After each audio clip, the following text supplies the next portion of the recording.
नाज़रीन, आज पूरा दिन पाकिस्तान तहरीक इंसाफ ये इंतज़ार करती रही और सुप्रीम कोर्ट ऑफ पाकिस्तान की तरफ देखती रही कि शायद उमर अता बंदयाल साहब कोई अज़ खुद नोटिस ले लें या जो पंजाब असम्बली के इलेक्शंस मुलतवी किए गए हैं, जिसका ऐलान कल इलेक्शन कमीशन ऑफ पाकिस्तान ने 8 अक्टूबर की शक्ल में किया है, शायद इस हवाले से कोई उमर अता बंदयाल साहब का बयान आ जाए या किसी केस की हियरिंग के दौरान जैसे वो रिमार्क्स अक्सर पास करते हैं, जैसा कि उन्होंने परसों किया था कि मैंने हर हाल में ये इलेक्शंस जो इंश्योर करूंगा और मैं देखूंगा कौन इसको रोकता है, तो अगलों ने 24 घंटे के अंदर अंदर उसका जवाब दे दिया। तो अभी तक पूरी पाकिस्तान तहरीक इंसाफ जो है अभी तक सख्ते में है और कोई भी सूरत जो है वो नज़र नहीं आ रही। और इसके ऊपर जल्दी के ऊपर तेल का काम किया है आज जो जनरल रिटायर्ड कमर जावेद बाजवा के उस बयान ने, जिसमें उनका कहना है कि ये मौजूदा जो चीफ जस्टिस हैं इंतहाई डरपोक और बुज़दिल हैं। ये उनके बकौल है, ये मेरी ज़ात ये नहीं कह रही नाज़रीन, ये उनके बकौल है कि मौजूदा चीफ जस्टिस उमर अता बंदयाल साहब जो हैं इंतहाई डरपोक हैं और जस्टिस इजाजुल एहसन और जस्टिस मुनीब के ज़ेर असर हैं। ज़ेर असर का मतलब आप कोई भी ले सकते हैं, जिसमें कुछ भी कहना जो है वो मेरे ख्याल में बैदअज़ क़यास नहीं होगा। तो जो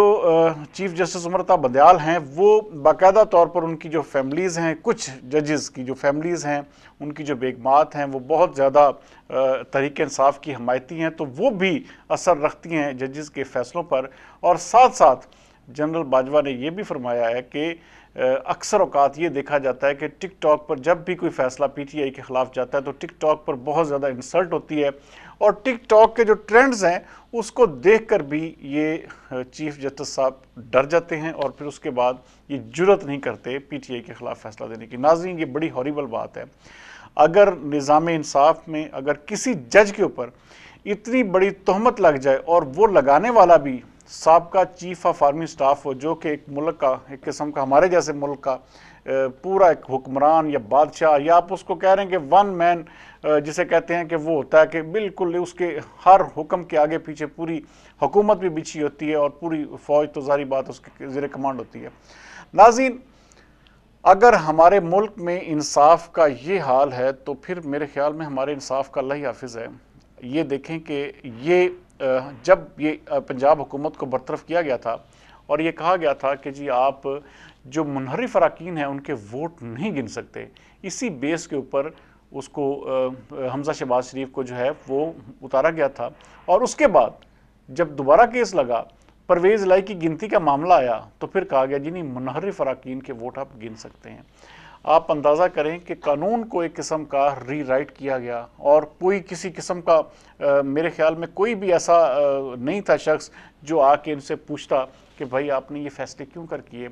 असल मुल्क की बर्बादी इन्हीं फ़ैसलों के नतीजे में नाज़रीन हुई है। और ये फ़ैसले आज आप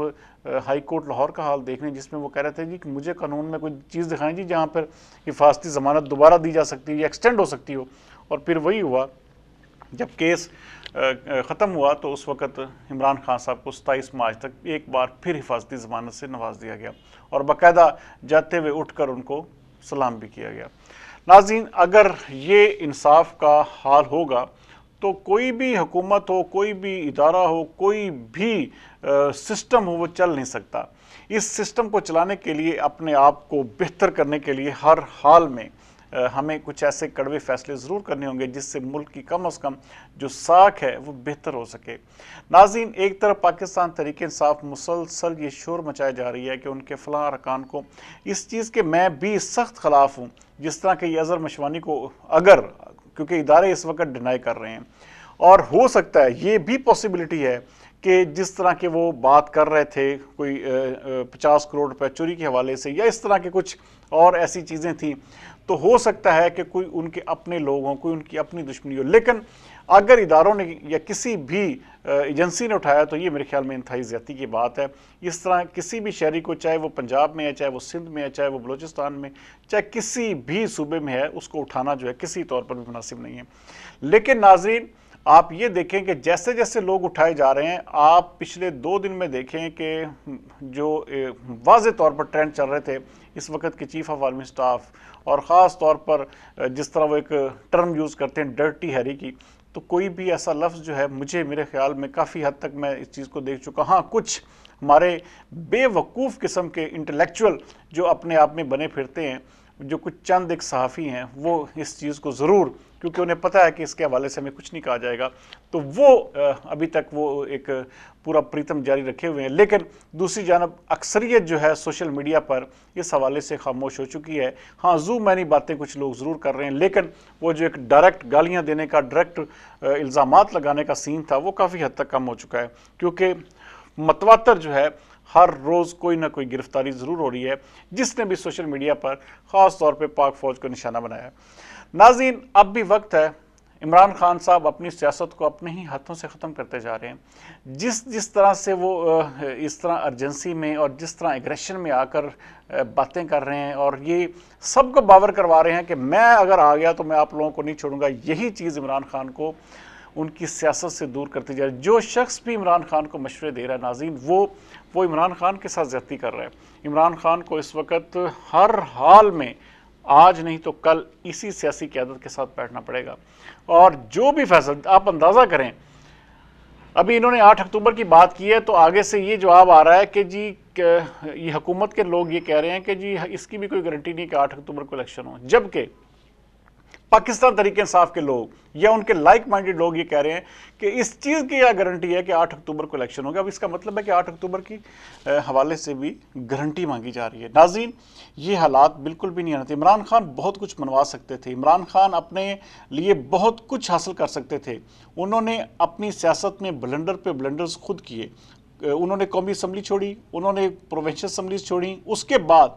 پھر انہوں نے کہا کہ جی میں دشمن کے ساتھ بیٹھ سکتا ہوں, میں طالبان کے ساتھ بیٹھ سکتا ہوں, دہشت گردوں کے ساتھ بیٹھ سکتا ہوں, لیکن ان کے ساتھ نہیں بیٹھ سکتا. لیکن ان دی اینڈ عمران خان کو انہی کے ساتھ بیٹھنا پڑے گا. عمران خان اپنی سیاست کو اس وقت داؤ پر لگاتے جا رہے ہیں. ناظرین, جس طرح وہ پیش ہو رہے ہیں وہ خود ایک مذاق بن رہا ہے. جس طرح عدالتوں میں وہ ایک عجیب و غریب ایک ڈھکن سا اپنے سر کے اوپر رکھ کے لے کے چل رہے ہیں, تو یہ ساری کی ساری چیزیں عمران خان کی سیاست کے لیے تباہ کن ثابت ہو رہی ہیں. اور شاید عمران خان کو, کیونکہ جب انسان کے سیاست میں عروج ہوتا ہے تو اس وقت انسان کو احساس نہیں ہوتا, لیکن کچھ عرصے کے بعد جب وہی غلط فیصلے جو اس نے کیے ہوتے ہیں اس کے سامنے آتے ہیں تو پھر اس کو پتہ ضرور چلتا ہے کہ میں نے کتنے بڑے بلنڈرز کیے, کتنی بڑی غلطیاں کی.